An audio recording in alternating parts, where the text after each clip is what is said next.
Hello guys, welcome to Study World. In this video lecture, we are going to learn about chemical reaction of class 10th. तो चलिए शुरू करते हैं. First, consider the following situation of a daily life and think what happened when food is cooked, we respire, food get digested in our body. तो यहाँ पे तीन situation दिया गया है. अगर क्या होगा जब हम लोग खाना को पकाएंगे या फिर जब हम लोग सांस लेंगे या फिर जब जो भोजन हम लोग खाएंगे वो हमारे बॉडी के अंदर जाके डाइजेस्ट होगा, तब उस टाइम क्या होगा. In all the situation, the nature and the identities of the initial substance have somewhat changed. यहाँ पे जो भी होगा ये तीनों प्रोसेस में, उसमें से एक चीज तो जरूर कॉमन है कि हाँ उसका इनिशियल जो स्टेट होगा, जो इनिशियल सब्सटेंस जो होगा, उसका आइडेंटिटीज चेंज हो जाएगा. ठीक है, फाइनल जब रिजल्ट निकलेगा तो उसका इनिशियल आइडेंटिटीज चेंज रहेगा. और एक बात यहाँ पे हम आपको बता दें कि इस वीडियो में एनसीईआरटी का सारा चीज कवर होगा इस चैप्टर का. तो अगर इन हाउ आपको अगर एनसीईआरटी समझ में नहीं आ रहा है या फिर एनसीईआरटी पढ़ने का टाइम नहीं है आपके पास, तो ये वीडियो लेक्चर आप देख सकते हैं और अपने दोस्तों के साथ शेयर भी कर सकते हैं. चलिए नेक्स्ट टॉपिक की तरफ. Activity of burning magnesium ribbon in air and collection of magnesium oxide. यहाँ पे एक एक्टिविटी शो किया गया है कि जब मैग्नीशियम रिबन को हम लोग बर्न करेंगे हवा में तो क्या हम लोग को मिलेगा, मैग्नीशियम ऑक्साइड मिलेगा. ठीक है, तो ये बहुत डैजलिंग वाइट फ्लेम के साथ जलता है. मतलब हम लोग अगर इसको नेकेड आइज से देख लें तो आंख मतलब होता है ना कि आंख के सामने वाइट वाइट दिखने लगता है, तो वही होने लगेगा. तो इसको नेकेड आइज से कभी देखना नहीं चाहिए वैसे. और सिंपल है कि जब मैग्नीशियम को एयर में बर्न करेंगे तो मैग्नीशियम ऑक्साइड मिलेगा. तो आखिर मैग्नीशियम ऑक्साइड फॉर्म कैसे हो रहा है? This is form due to the reaction between the magnesium and oxygen. तो जब मैग्नीशियम को ऑक्सीजन के साथ रिएक्ट करवाएंगे तो क्या फॉर्म होगा, मैग्नीशियम ऑक्साइड फॉर्म होगा. अब ऑक्सीजन हम लोग को कहाँ से मिल रहा है, तो एयर से मिल रहा है, ऑब्वियस सी बात है. ठीक है, अब अगला है if a chemical reaction has take place. ठीक है, change in state, change in colour, evolution of gas, change in temperature. अगर केमिकल रिएक्शन हो रहा है तो वहां पे ये चार चीज जरूर हो. मतलब चार चीज नहीं होगा तो कोई एक चीज होगा या फिर कोई दो चीज होगा या फिर कोई तीन चीज हो जाएगा या फिर एक होगा सिर्फ. मतलब ये चारों में से कुछ ना कुछ तो जरूर होगा. मतलब उसके स्टेट में चेंज हो जाएंगे, यानी कि सॉलिड लिक्विड गैस में से कुछ ना कुछ चेंज होगा, या फिर उसके कलर में चेंज हो जाएंगे, या फिर वो गैस को इवॉल्व करेगा, या तो फिर उसके टेम्परेचर में चेंज हो जाएगा. ठीक है, लेकिन ये चारों में से कुछ ना कुछ तो जरूर होगा. फिर उसके बाद है केमिकल इक्वेशन. क्या होता है? Chemical equation is the symbolic representation of a chemical reaction in form of a symbols and formula. Chemical equation कुछ खास चीज नहीं है. केमिकल इक्वेशन बस हम लोग उसको बोलते हैं जब हम लोग केमिकल रिएक्शन को सिंबॉलिक रिप्रेजेंट करते हैं एज अ फार्मूला के तौर पे. कुछ फार्मूलाज भी यूज होते हैं, तो उसी को हम लोग क्या बोलते हैं, केमिकल इक्वेशन बोलते हैं. ठीक है, सिंपल. नेक्स्ट एग्जांपल देख लेते हैं. तो burning of magnesium in presence of oxygen, जिसका एक्टिविटी अभी हम लोग जस्ट पहले किए थे, उसी का एग्जांपल ले लिए हैं. तो जब मैग्नीशियम को ऑक्सीजन के साथ बर्न कर रहे हैं तो मैग्नीशियम ऑक्साइड फॉर्म हो रहा है. तो इसको लिखने का ये तरीका हो गया कि जो भी इधर रिएक्ट कर रहा है आपस में उसको प्लस के साथ रिप्रेजेंट करेंगे, फिर इधर जो भी फॉर्म हो रहा है वो प्रोडक्ट हो जाएगा और ये एरो से रिप्रेजेंट करते हैं. ठीक है, तो आप बोल सकते हैं कि एरो रिप्रेजेंट कर रहा है कि हाँ केमिकल रिएक्शन इसके दौरान हो रहा है. और एक बात कि एलएचएस में जो रहता है उसको रिएक्टेंट बोलते हैं, आरएचएस में जो रहता है उसको प्रोडक्ट बोलते हैं. ठीक है, तो यहाँ पे इसको सिंबॉलिक रिप्रेजेंटेशन करना है तो मैग्नीशियम को हम लोग सिंबल में Mg लिखते हैं, ऑक्सीजन को सिंबल में O2 लिखते हैं, मैग्नीशियम ऑक्साइड को MgO लिखते हैं. और यहाँ पे 2 क्यों लगाए हैं वो आगे आप पढ़ेंगे इसी चैप्टर में. तो ठीक है, the substance that undergo chemical change in the reaction are called reactant and the new substances formed during reaction is called product.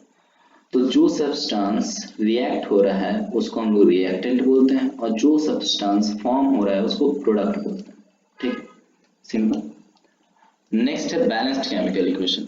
तो जो अभी हम लोग इक्वेशन देखे थे यहाँ पे Mg plus O2 then form MgO, तो इसी को बैलेंस कैसे करते हैं उसी को पढ़ना है. तो we know that mass can neither be created nor be destroyed in chemical reaction. तो मास ना ही तो बनता है ना ही तो बर्बाद होता है. केमिकल रिएक्शन में हम लोग पढ़े हुए हैं ये पहले भी. So total mass of reactant is equal to total mass of product. तो मतलब जितना मास फॉर्म हो रहा है, मतलब जो एलएचएस में है उतना ही मास प्रोडक्ट में भी है. इसको एक अनदर फॉर्म में भी बोल सकते हैं, केमिस्ट्री के फॉर्म में बोल सकते हैं. We can also say that the number of each element is remain same after and before chemical reaction. मतलब केमिकल रिएक्शन होने से पहले या फिर होने के बाद जो उसके एलिमेंट्स होंगे, नंबर ऑफ एलिमेंट्स जो होगा वो सेम होगा।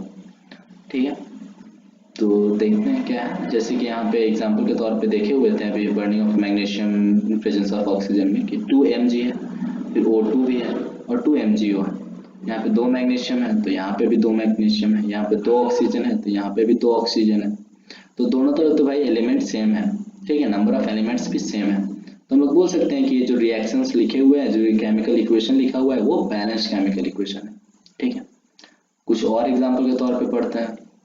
चाहे फिर एग्जाम्पल के तौर पे पढ़ने से अच्छा है कि हम लोग देख लेते हैं कि आखिर कोई भी चीज़ को हम लोग केमिकल बैलेंस कैसे करते हैं। ये हमारा अगला टॉपिक भी है क्या, how to balance chemical equation. तो चलिए स्टार्ट करते हैं। तो जैसे कि कोई भी एक रिएक्शन है जिंक प्लस सल्फ्यूरिक एसिड, तो जिंक सल्फेट बना और हाइड्रोजन फिर फॉर्म हुआ। तो जिंक को सिंबॉलिक रिप्रेजेंट करते हैं Zn से, सल्फ्यूरिक एसिड को रिप्रेजेंट करते हैं H2SO4 से, जिंक सल्फेट को हम लोग रिप्रेजेंट करते हैं ZnSO4 से और हाइड्रोजन को लिखते हैं H2 से। ठीक है, तो सिंपल है, एक साइड में एलिमेंट लिख लीजिए, सारा जितना एलिमेंट यूज हुआ है होल रिएक्शन में लिख लीजिएगा। ठीक है, मतलब कोई जरूरी नहीं है कि LHS में जितना है वही लिखेंगे, हालांकि LHS और RHS में जितना रहेगा उतना ही सेम रहेगा दोनों साइड, जितना LHS में एलिमेंट यूज हुआ है उतना ही RHS में भी एलिमेंट उतना ही यूज होगा। लेकिन तब पर भी हम बता दे रहे हैं कि ऐसा कोई जरूरी नहीं है कि LHS में जितना एलिमेंट है वही सिर्फ लिखना है, आपको रिएक्शन में जितना एलिमेंट दिखेगा लाइन से आप उसको लिख लीजिए। अब LHS में नंबर ऑफ एटम काउंट कर लेते हैं। तो Zn कितना है, 1 है तो 1 लिख दिए, हाइड्रोजन कितना है, 2 है तो 2 लिख दिए, सल्फर कितना है, 1 है तो 1 लिख दिए, और ऑक्सीजन कितना है, 4 तो 4 लिख दिए। फिर RHS में देख लेते हैं। तो जिंक कितना है, 1 है, फिर हाइड्रोजन कितना है, 2 है, फिर सल्फर कितना है, 1 है, और ऑक्सीजन कितना है, 4 है। तो आपको कहीं से भी दिख रहा है कि हाँ नंबर ऑफ एटम्स जो LHS में है और नंबर ऑफ एटम जो RHS में है वो डिफरेंट है, हमको तो नहीं दिख रहा है। तो ये दोनों का दोनों क्या हो गया, सेम हो गया। जब अगर नंबर ऑफ एटम LHS और नंबर ऑफ एटम और RHS सेम रहता है तो उसको वो बैलेंस्ड केमिकल इक्वेशन बोला जाता है। ठीक है, तो ये केमिकल इक्वेशन कैसा है, बैलेंस्ड केमिकल इक्वेशन है।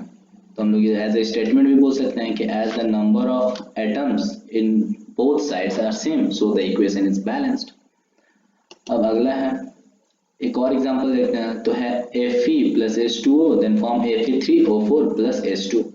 तो जब आयरन को रिएक्ट करेंगे वाटर के साथ तो ferrous oxide plus hydrogen form करेगा। अब इसको बैलेंस करना स्टार्ट करते हैं। तो सबसे पहले एलिमेंट को एक साइड में लिख लिए। अब LHS में कितना इसका एटम था, तो 1 था आयरन, हाइड्रोजन कितना है, 2 है, और ऑक्सीजन कितना है, 1 है, इनिशियली 1 है। ठीक है, अब ये मल्टीप्लाई हुआ क्या हुआ वो बाद में देखेंगे, इनिशियली 1 है। फिर RHS में कितना है, 3 है, ऑक्सीजन कितना है, 4 है, हाइड्रोजन कितना है, 2 है। तो हम लोग स्टार्ट वहां से करेंगे जहां पे नंबर ऑफ एटम सबसे ज्यादा होगा। तो हम लोग देख रहे हैं कि LHS में ऑक्सीजन कितना है, 1 है, और RHS में कितना है, 4 है। तो सबसे ज्यादा तो यहाँ 4 का डिफरेंस यहीं पे आ रहा है। आयरन में भी डिफरेंस है बट वहां पे 2 का डिफरेंस है, लेकिन यहाँ पे कितना 3 का डिफरेंस है, 4 हो रहा है, यहाँ पे 1 है और ये 4 है। तो 1 में क्या हम मल्टीप्लाई करेंगे कि 4 हो जाए, तो 1 में 4 से गुना करेंगे तो 4 आ जाएगा। तो सिंपली हम लोग 4 से गुना कर दिए। तो किस में किए हैं, LHS में नहीं किए हैं गुना। तो LHS में ऑक्सीजन आपको कहाँ दिख रहा है, यहाँ पे ऑक्सीजन है, तो यहाँ पे चुपचाप 4 से मल्टीप्लाई कर दिए। ठीक है, अब फिर से लिखते हैं कि इनिशियली मतलब RHS में कितना है और LHS में कितना है। तो LHS में आयरन कितना है, अभी भी 1 है, फिर हाइड्रोजन कितना हो गया, 4 2 जा 8 हो गया। ठीक है, ऑक्सीजन कितना हो गया, 4 1 जा 4 हो गया। फिर RHS में कितना है, आयरन 3 है, हाइड्रोजन कितना है, 2 है, और ऑक्सीजन कितना है, 4 है। तो ऑक्सीजन तो बैलेंस हो गया। ठीक है, तो अब हमारा 2 चीज अनबैलेंस्ड है, पहला तो आयरन और दूसरा हाइड्रोजन। तो अब हाइड्रोजन और आयरन के बीच में कौन सबसे ज्यादा डिफरेंस गैप क्रिएट कर रहा है, आयरन क्रिएट कर रहा है या हाइड्रोजन क्रिएट कर रहा है। तो हाइड्रोजन क्रिएट कर रहे हैं, यहाँ पे 8 है, यहाँ पे 2 है, तो सबसे पहले उसको बैलेंस करेंगे।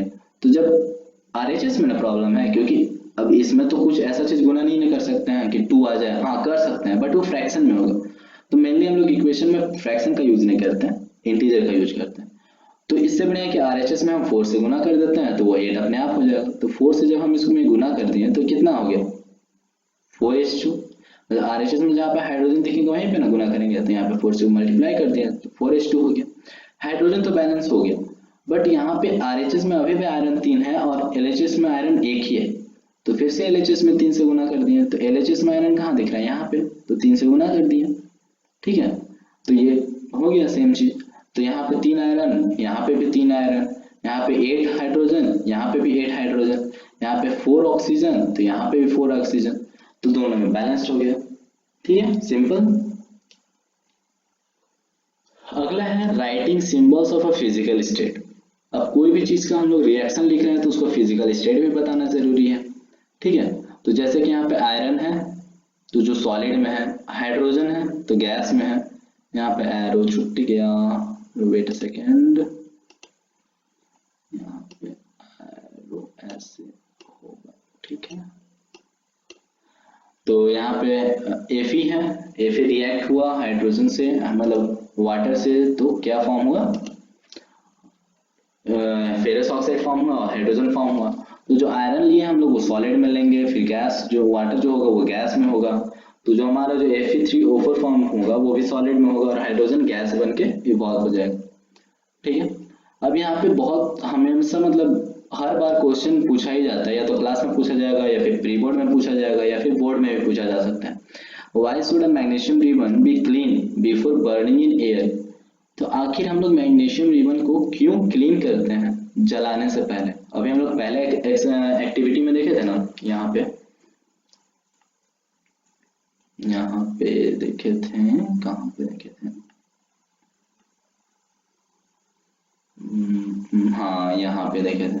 तो इस एक्टिविटी में देखे थे कि मैग्नीशियम रिबन बर्न हो रहा है, तो यहाँ पे हमको क्या मिल रहा है, मैग्नीशियम ऑक्साइड मिल रहा है। ठीक है, तो आखिर जब ये मैग्नीशियम रिबन बर्न हो रहा है तो इसको सबसे पहले हम लोग साफ करते हैं। ठीक है, अब जब आपका एक्टिविटी जब होगा स्कूल में तो उसमें आपका मतलब सर देखिए, सर को गौर कीजिएगा, तो सर सबसे पहले जब मैग्नीशियम रिबन लेंगे तो उसको एक कोई भी कपड़ा से उसको साफ करेंगे पहले। तो सर से पूछिएगा कि आखिर ये साफ क्यों कर रहे हैं हम लोग। ठीक है, तो उसको साफ इसलिए किया जाता है because magnesium ribbon should be clean with the sand paper before burning in air. तो मतलब लैब में तो आपका कपड़ा से ही किया जाएगा, बट उसको एक्चुअली जो साइंटिफिक रीजन है उसको सैंड पेपर से क्लीन किया जाता है। ठीक है, the magnesium is very reactive element which rapidly react with oxygen in air to form a white layer, magnesium oxide, and this layer will not burn. तो magnesium ribbon को हम लोग सैंड पेपर से पहले तो साफ करते हैं। अब क्यों साफ करते हैं, इसलिए साफ करते हैं क्योंकि मैग्नीशियम बहुत रिएक्टिव एलिमेंट है। कैसा एलिमेंट है, बहुत रिएक्टिव एलिमेंट है, जो कि बहुत जल्दी रिएक्ट हो जाता है ऑक्सीजन से जो कि एयर में प्रेजेंट है। तो जब एयर में प्रेजेंट है ऑक्सीजन और ऑक्सीजन के साथ वो रिएक्ट कर जा रहा है तो वो क्या फॉर्म कर लेता है, व्हाइट लेयर फॉर्म कर लेता है। अब वो व्हाइट लेयर क्या होता है, मैग्नीशियम ऑक्साइड ही होता है, जो कि बर्न करने में हेल्पफुल नहीं है, मतलब वो बर्न करने नहीं देता है। तो यहाँ पे आप कंफ्यूज मत होइएगा कि हाँ पहले भी मैग्नीशियम ऑक्साइड भी फॉर्म हुआ था लेयर के तौर पे, व्हाइट लेयर के तौर पे, और जब हम उसको बर्न कर रहे हैं तब पर भी मैग्नीशियम ऑक्साइड ही फॉर्म हो रहा है। ठीक है, तो यहाँ पे कंफ्यूज नहीं होना, दोनों केस में आंसर जो रहेगा वो सेम रहेगा, मैग्नीशियम ऑक्साइड ही रहेगा। ठीक है, सो ध्यान रखिएगा इसका। So thank you for watching this video. अगर आपको ये वीडियो अच्छा लगा हो तो प्लीज़ सब्सक्राइब करें हमारे चैनल को, और आपको यहाँ पे स्टडी रिलेटेड और भी बहुत सारे मतलब हमेशा आते रहेगा वीडियो। और आप हमें इंस्टाग्राम पे भी फॉलो कर सकते हैं, फेसबुक पे भी फॉलो कर सकते हैं, आपको आईडी सामने प्रोवाइड किया गया है। So thank you.